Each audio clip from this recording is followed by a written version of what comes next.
कश्मीरी सेब कहानी। कल शाम को चौक में 2-4 जरूरी चीजें खरीदने गया था। पंजाबी मेवा फरोशों की दुकानें रास्ते ही में पड़ती हैं। एक दुकान पर बहुत अच्छे रंगदार गुलाबी सेब सजे हुए नजर आए। जी ललचा उठा। आजकल शिक्षित समाज में विटामिन और प्रोटीन के शब्दों में विचार करने की प्रवृत्ति हो गई है। टमाटो को पहले कोई सेंत में भी न पूछता था।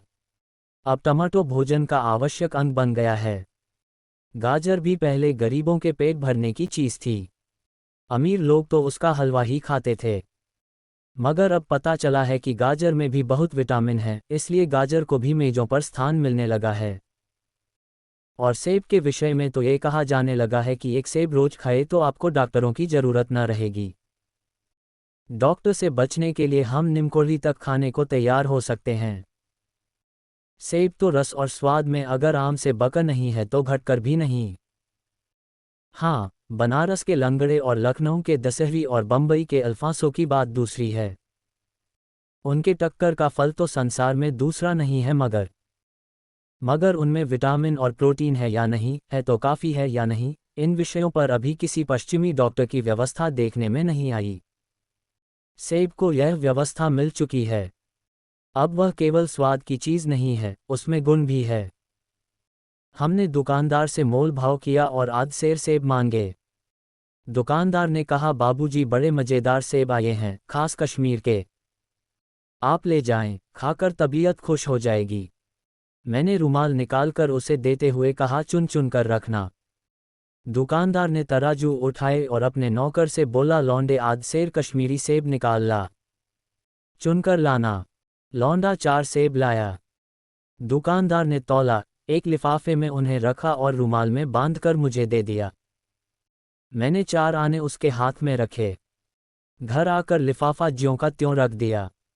रात को सेब या कोई दूसरा फल खाने का कायदा नहीं है।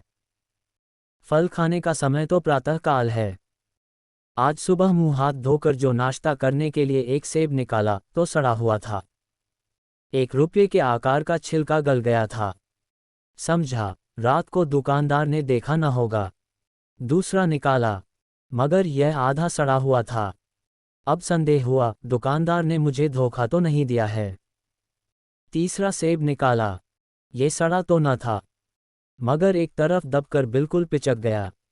चौथा देखा, वह तो बेदाग था, मगर उसमें एक काला सुराख था जैसा अक्सर बेरोन में होता है। काटा तो भीतर वैसे ही धब्बे जैसे किड़हे बेर में होते हैं। एक सेब भी खाने लायक नहीं। 4 आने पैसों का इतना गम न हुआ जितना समाज के इस चारित्रिक पतन का।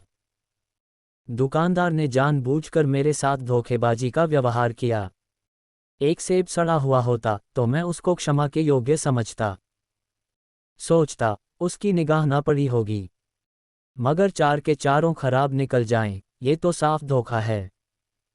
मगर इस धोखे में मेरा भी सहयोग था। मेरा उसके हाथ में रुमाल रख देना मानो उसे धोखा देने की प्रेरणा थी।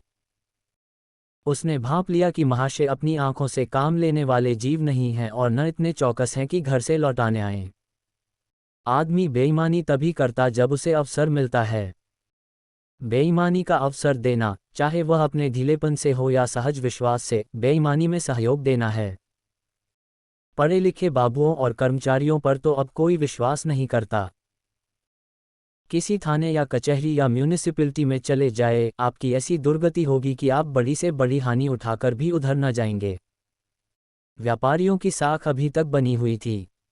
यों तौल में चाहे छटांक आध छटांक कस लें, लेकिन आप उन्हें 5 की जगह भूल से 10 के नोट दे आते थे तो आपको घबराने की कोई जरूरत न थी। आपके रुपये सुरक्षित थे।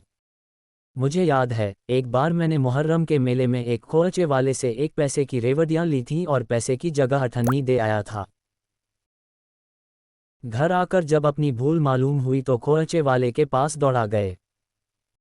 आशा नहीं थी कि वह अठन्नी लौटाएगा, लेकिन उसने प्रसन्नचित से अठन्नी लौटा दी और उल्टे मुझसे क्षमा मांगी। और यहाँ कश्मीरी सेब के नाम से सड़े हुए सेब बेचे जाते हैं। मुझे आशा है, पाठक बाजार में जाकर मेरी तरह आंखें न बंद कर लिया करेंगे। नहीं, उन्हें भी कश्मीरी सेब ही मिलेंगे।